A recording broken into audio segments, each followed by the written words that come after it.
Hello, everyone. Happy Monday. Welcome back. A week off, so a little different format this week. We're not going to break down goals, motivators. I can assure you, as of watching, listening to this, my motivator was just that I was off of work for a week, and my goal is to catch up. So, to Yeah. for continuity purposes, those are the goals, motivators. And win was just to be able to take the time off. Shout out to my coworker Greg for covering for me while I was out. So there you go. The goals, motivators, wins. But you'll Yeah. see a familiar face here with me if you're watching. Tyrina was on with me a few weeks ago. We talked about what a career coach does, and we just kind of scratched the surface in that episode. There's a Mhm. ton that you and I had discussed before the show that we didn't really have the time to do. So wanted to make sure we had you back on just so we can continue to dig in on that, give some insight to candidates who are going through the transition into a new career or who need a little help during a transition, whether it's a layoff or just a career break and you're ready to get back into it. So that's what we're going to do today. It's going to be more of a conversation where we have an expert here to kind of give us some insight in terms of the questions that are commonly asked of us during this process from the various candidates. So Tyrina, thank you for taking the time to jump on here with me again. It's absolutely a pleasure to have you back. It's a pleasure to be back, Matt. Thank you. Absolutely. So first one, you and I kind of discussed some questions before we started here, and the first one was Yeah. just kind of what I've seen in terms of a lot of the applicants who are expressing their frustration across LinkedIn or Reddit as well. I follow some Reddit threads that Yeah, I've seen do. some crazy Reddit threads too. And My the husband main likes one, Reddit too. yeah, Yeah.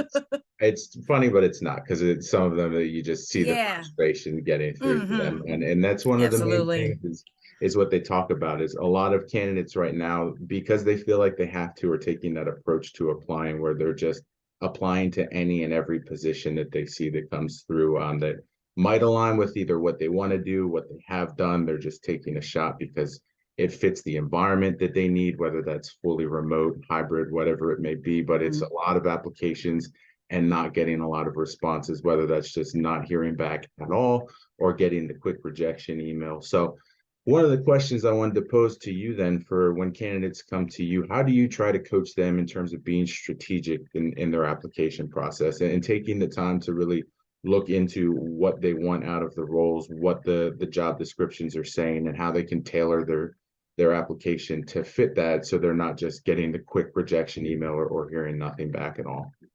Yeah. Well, you said the magic words, tailoring your resume. That's always first things first. Mhm. Here at T Lassiter Services, after we complete resume services, they meet with my team to discuss job search strategy.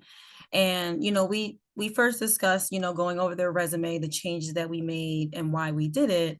But the main part of that wrap up meeting is to ensure that they have an effective job search strategy. And depending on what industry you're going to, that's how we curtail or tailor the job search strategy for each individual client, because it's Right. different for everybody, and it also, a lot of people may have some time restraints. It's summertime now, so a lot of our clients have that time.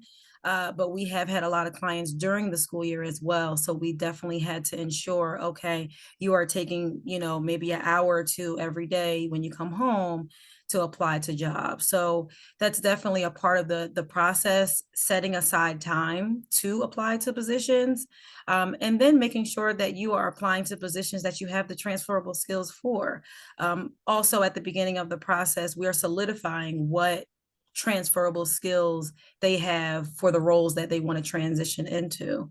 And so a part of that strategy is applying to just those job titles. Now, there's different, of course, because you're a recruiter, there's so many variations of the same type of job, Right.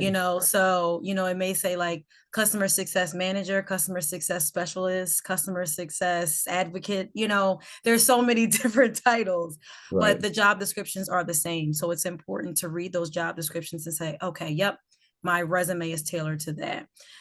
Also, after that, you want to ensure that you are applying to as many jobs as you possibly can, but not blindly applying and not just mass applying. Right. You have to, maybe do like 5 to 10 jobs a day if you possibly can.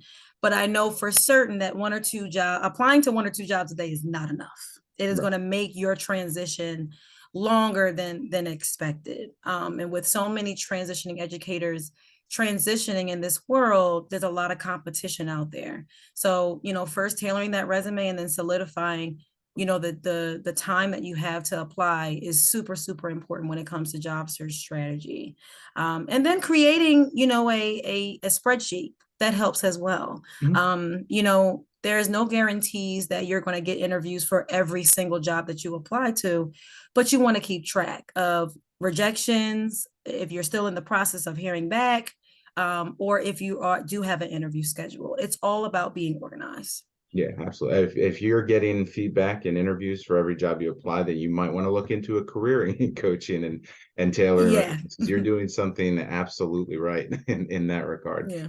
So then Mhm. beyond that, and you and I have talked extensively in the past about the transitioning educators. I'm a transition teacher and you assist a lot of them. And this is kind of that time of year where it's crunch time for them, or am I going back into the classroom next year, or am I just saying I'm done and I'm trying something new?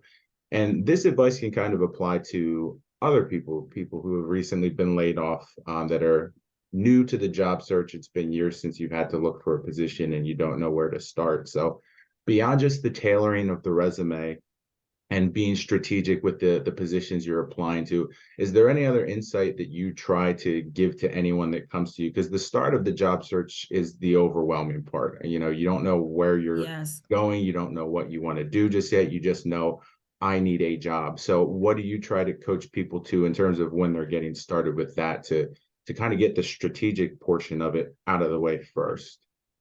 Yeah, so that's an excellent question. Honestly, especially when it comes to like layoffs and people that are just like, do I want to stay in this industry? Do I want to do something different? I would suggest getting a consultation from a career coach first and foremost. Mhm. If you start the process and you haven't solidified what you want to transition to or elevate in, it's not going to be an easy process for you. Again, like I said before, being organized is the top thing Mhm. when it pertains to your career. So, meeting with someone, a career coach like myself, we do free career consultations all the time. They can go right to my profile and schedule a consultation. And during that consultation, we discuss, what transferable skills you have. If you need help with your resume, we suggest what services will be best for you for your transition, Mhm. but mainly just the most important part is solidifying what you want to do. Yeah. Because if you have, we're going to talk about this later, but having a general resume does not suffice anymore in this job market. You have to be super specific. And I know you as a recruiter, and I know hiring managers out there, they really appreciate, reviewing a resume that really hones in on what their skills are for the Mhm. specific position that they're applying for. Right. It is no good for your resume to come across someone's desk and they have no clue where to begin on your resume to figure out what skills you have Right. to do the role. And so, of solidifying what you want to transition into is the most important. Yeah, absolutely. And let's do a deeper dive now into the resume portion, because resume writing is one of the services that you do offer as part Mhm. of T Lassiter services. So, what are some of the common mistakes that you're seeing from people when they try to transition? Is it kind of, I'm a former English teacher, so when I would review essays, it was always parse away. And I try to give that advice sometimes when you get resumes that are five, Yeah. 6 pages long, and give you a Whew. list of every single thing that you ever did at each position. So, what are some of the things Yeah. you try to coach people towards when they're reworking their resume themselves? Yeah. So if you just have a resume and not a CV, anything more than 2 pages is too long. Mhm. The interviewer, hiring manager, recruiter, they don't have time to, review 6 pages of a resume. Unless you have a CV and you're trying to apply to like a research position or something like that, where they really need to see some details about your accomplishments in a longer form or your courses that you've taken. Resumes should only be 2 pages. Mhm. I've seen quite a few resumes that are longer than 2 pages because a lot of people don't know how to solidify or just make a more concrete and concise version of their resume. They don't know what they should take out. They don't know what they should add in there. Mhm. So that's one of the common mistakes I see. Another mistake, mostly with educators, because they don't know what corporate resumes look like, they'll have their picture on their resume. Yeah. No pictures. No pictures. And I get kind of sad because I'm like, I love how this resume looks. I love pictures, I love graphics. But unless you're transitioning to like a graphic design position or like a social media manager, I feel like those are the only positions that would, you know, require for maybe you to have a picture on your resume. Right. But other than that, it needs to be, you know, traditional chronological order resume with just the language that solidifies why you are, you know, a top candidate for the position. So no pictures. And then Yeah. that leads me to my last thing. I have a long list, man. We will be here for probably another 2 hours if I shared all the mistakes that I see. But the last thing that I will say is you have to ensure that your template is ATS friendly. Mhm. A lot of companies use applicant tracking software. If those of you out there that don't know what applicant tracking software is, it's a software that companies use for the hiring process. So they scan your resume against the job description, and it just makes it a little easier for them to choose candidates, to see if they want to invite them to an interview or call them for a phone screening.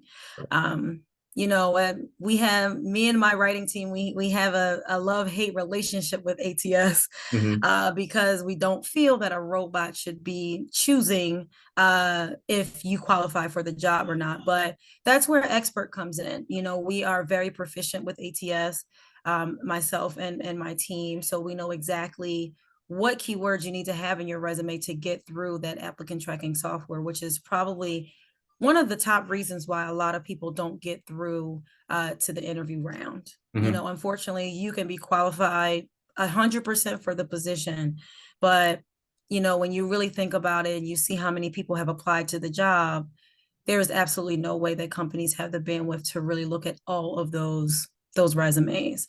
And so when you don't have an applicant tracking software friendly template, it kind of halts the process of you going forward. So that's another mistake I see, people using templates from like Canva or Mhm. other like design websites. No, Yep. Microsoft Word or even Google Docs, would be better than using Canva. So that's the last mistake that I'll share, but maybe on future podcasts we can go through a longer list. Yeah, absolutely. We could probably dictate a whole hour just to speaking about the ins and outs of resume writing, for sure. Yeah, For sure. Now, absolutely. now beyond that, a lot of advice that I see from people when they're encouraging people to get started on their search is the aspect of networking and building your network, not just through LinkedIn, but other sites that you can utilize that are specifically tailored. LinkedIn's the obvious one, of course, but Yeah. Mhm. what else you can use to kind of build your brand, build your voice, get that out there. So when candidates come to you, how much emphasis are you placing on the networking side of the job search and coaching them to kind of build their network around a platform that's designed to help you find a new position? Yeah, and that personal branding and networking is crucial in that job search strategy. We meet with a lot of people that are kind of introverted and they're just like, I am not the type of person to network and just reach out to people and connect Mhm. with people.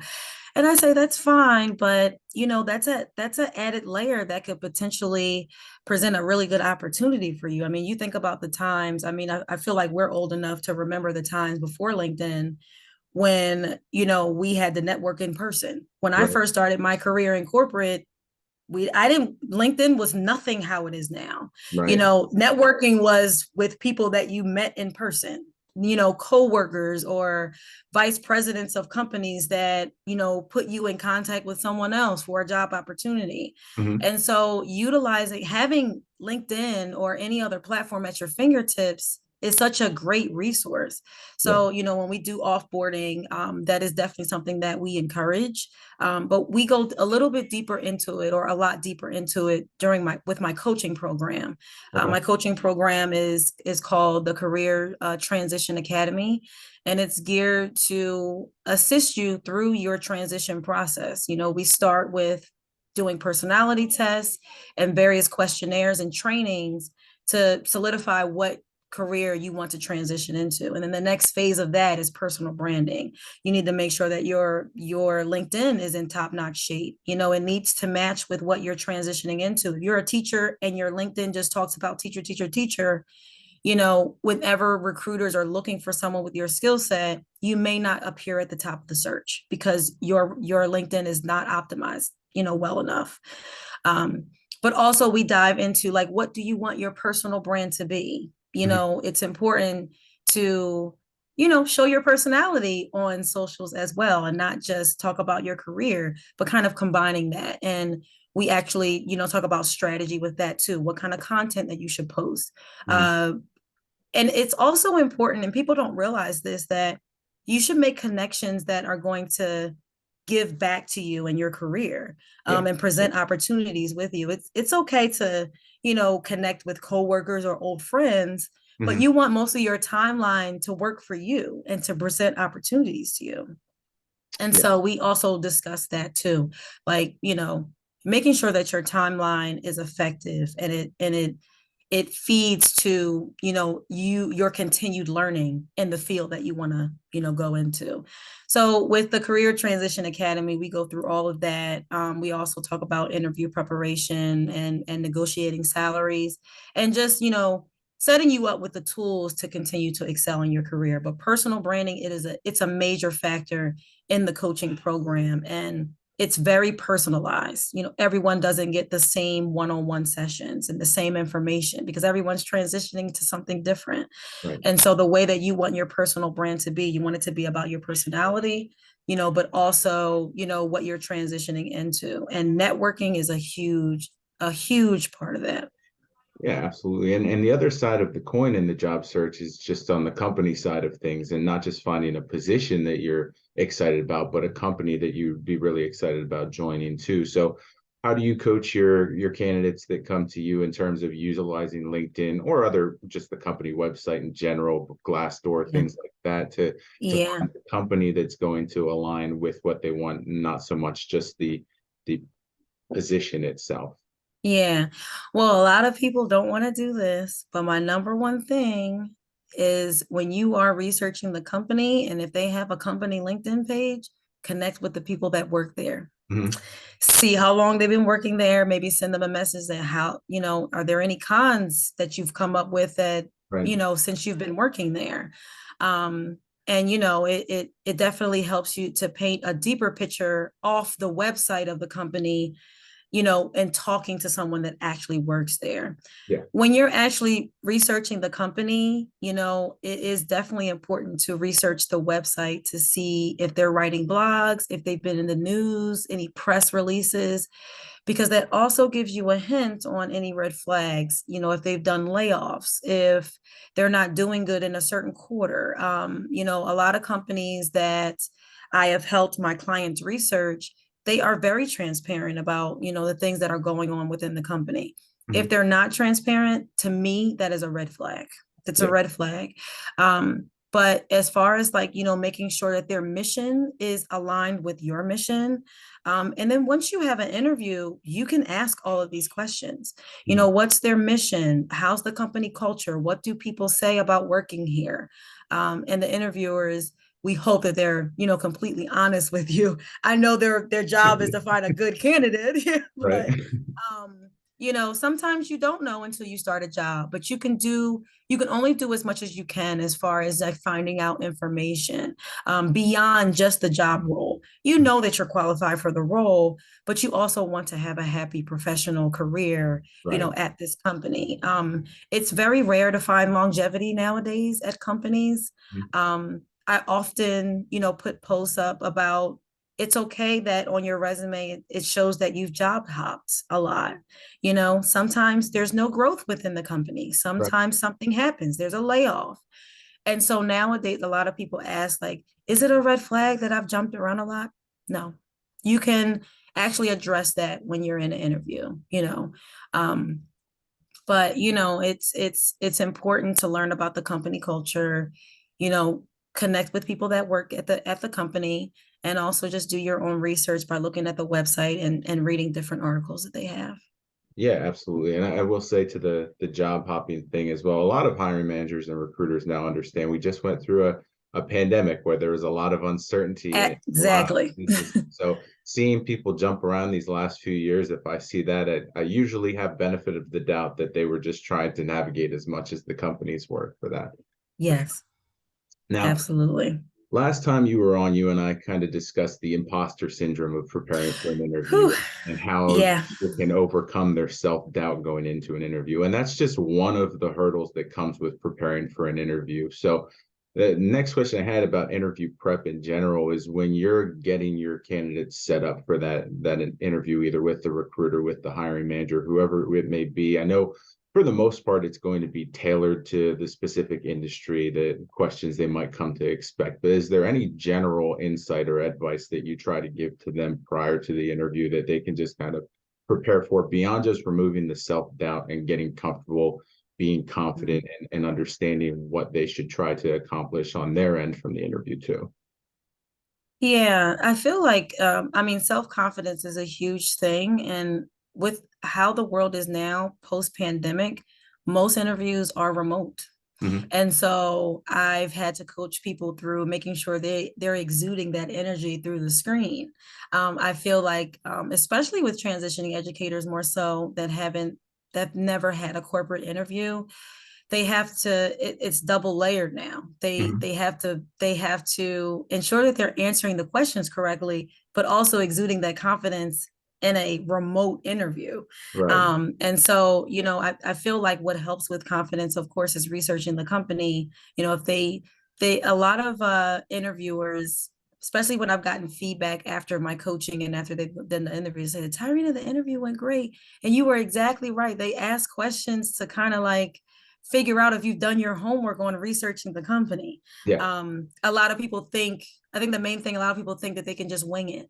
They Mm-hmm. don't have to research the company. They don't have to study. They don't have to come up with behavioral questions that they may ask and Right. really study your resume. That's another thing. It's like, oh, I know my job history. And then they may ask you about a job that you had 10 years ago, and you're just like, like stumbling. Right. Study your resume, especially if you've gotten your resume updated by T Lassiter Services.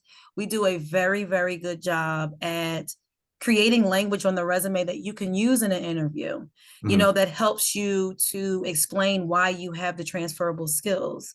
Most of the resumes that we've reviewed, before they decide if they want to hire T Lassiter Services, it does not help them, really explain why they have the transferable skills. Mm-hmm. So, once they get their resume done, it helps them in the interview. Yeah. Being able to explain and also have scenarios. We go over a lot of scenarios in my interview coaching. Yeah. Because a lot of people don't know how to answer or to come up with a story that relates to what they're trying to do next in this Sure. role. It's all about what they did before, so you have to paint that story, for the interviewer so they know exactly that you are a top candidate.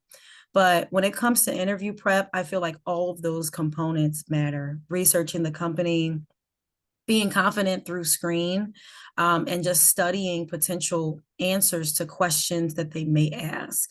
I feel like those are the top three things. Yeah, absolutely. And again, on the other side, the interviews are a two-way street. So you should be interviewing the company as much as they're interviewing you. Yes, So when you're absolutely. preparing the candidates, what are some of the questions that you try to coach them to ask in terms of what's going to be important for them in the company, in the position, and how they can get that information from the recruiter, the hiring manager, whoever they're speaking to at that point?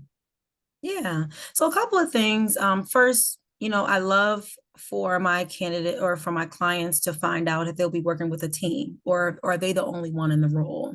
Mhm. Will they have support? I feel like it is definitely important for them to understand beforehand what the workload will be, and the ins and outs of the role as well. And then, especially because in my corporate career, I've had a lot of different types of managers, Mhm. ones that are hands-on and ones that are like, okay, here's your task, let me know when you're Good done. luck. Yeah. And yeah, good luck.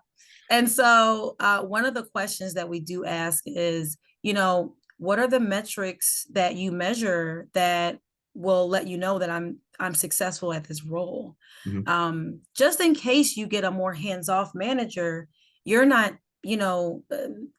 not sleeping at night because you don't know if you're doing a good job at the role or not. Mhm. If you have that information beforehand, say you're in a sales position and you have to meet a quota, ahead of time what quota you're supposed to be making every week, and you can sleep well at night, because you may have a manager that isn't hands-on. Mhm. They could be busy doing their own role and they don't give you criticism, they don't give you feedback, constructive criticism. Mhm. And so asking these questions ahead of time will just prepare you even more, to be successful in the position. Yeah, absolutely. Well, if you didn't watch or listen last time Tyrina was on, go ahead and revisit that episode, but we'll still take the time here at the end to give you, an opportunity to talk about where people can find you, where they can follow you, how they can look up the services that you offer, and then we'll get out of here. Absolutely. So just search Tyrina Lassiter. I'm sure you will tag me in this video, of Yep. course, but you can find me on LinkedIn at Tyrina Lassiter. And if you go to my page, you can set up a free consultation with us, so that we can, figure out what is the best next steps for you, and what you need the most assistance with, whether it's resume interview or coaching altogether. You can also find me on LinkedIn at _career navigator. I post a lot of informative reels, stories. I have a lot of fun on Instagram. And I'm also on Facebook as Ty Lassiter. So, I'm happy to connect with anyone that needs assistance. We offer free reviews all the time. So there are different ways that you connect with me. Also, if you want to look at the website, it's www.tlassiterservices.com, and you can check out some of our case studies on the website, as well as learn more about the team and our services. All right, perfect. Well, we appreciate you watching, listening. If you're watching this, you might be at work, you might have taken a long weekend with the upcoming holiday, but have a great week ahead nonetheless, and we'll talk to you soon. All right. Thanks for having me, Matt.